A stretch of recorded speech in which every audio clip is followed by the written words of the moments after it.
Selamat malam, nama saya Sangli dan saya akan menjelaskan tentang tips perlindungan konsumen. Dalam setiap perusahaan, kepercayaan konsumen adalah hal yang menjadi prioritas utama. UU Perlindungan Konsumen adalah salah satu hal yang penting dan wajib diketahui.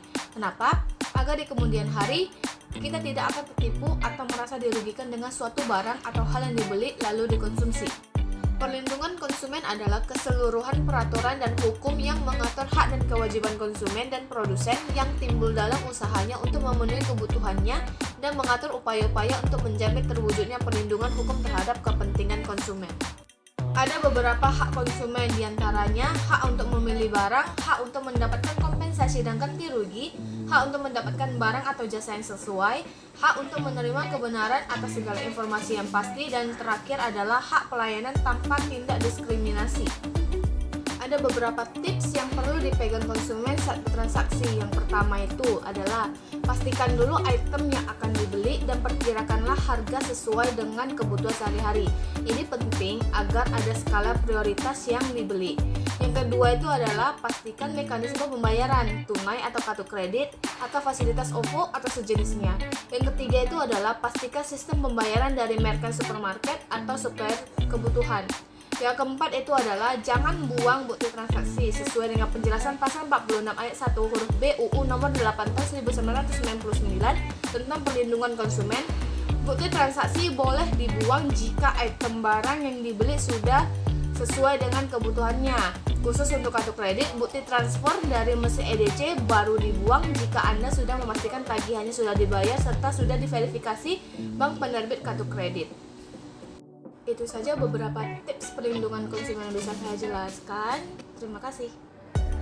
Tips perlindungan konsumen yang harus dilakukan adalah periksa terkait kondisi barang atau jasa yang akan digunakan, apakah barang atau jasa tersebut sesuai dengan ketentuan aturan di pasal 8 Undang-Undang Nomor 8 Tahun 99 tentang Perlindungan Konsumen atau PK.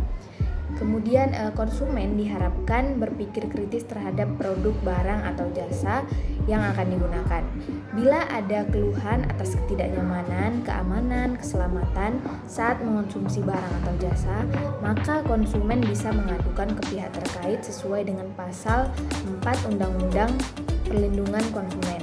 Bahkan, pasal 4 Undang-Undang Perlindungan Konsumen menjamin konsumen mendapatkan kompensasi ganti rugi atau penggantian apabila barang atau jasa yang diterima tidak sesuai dengan perjanjian. Kemudian soal kompensasi ditegaskan lagi dalam pasal 19 ayat 1 terutama ayat 4 yaitu kompensasi tidak menghilangkan unsur pidana yang artinya sanksi bisa double yaitu kompensasi dan penjara. Ketika ada barang-barang yang dijual dengan diskon besar-besaran, terutama di sektor pangan, disarankan untuk mengecek harga tersebut di Pusat Informasi Harga Pangan Strategi Nasional. Kemudian kepada para konsumen agar berani melapor ke instansi-instansi terkait jika produk yang dijual belikan oleh pelaku usaha tidak sesuai aturan. Laporkan ke BPKN atau Badan Perlindungan Konsumen Nasional, kemudian bisa Badan Penyelesaian Sengketa Konsumen atau BPSK dan Lembaga Perlindungan Konsumen Swadaya Masyarakat atau LPKSM. Jika produk yang dijual belikan melanggar peraturan bisa melapor ke situ.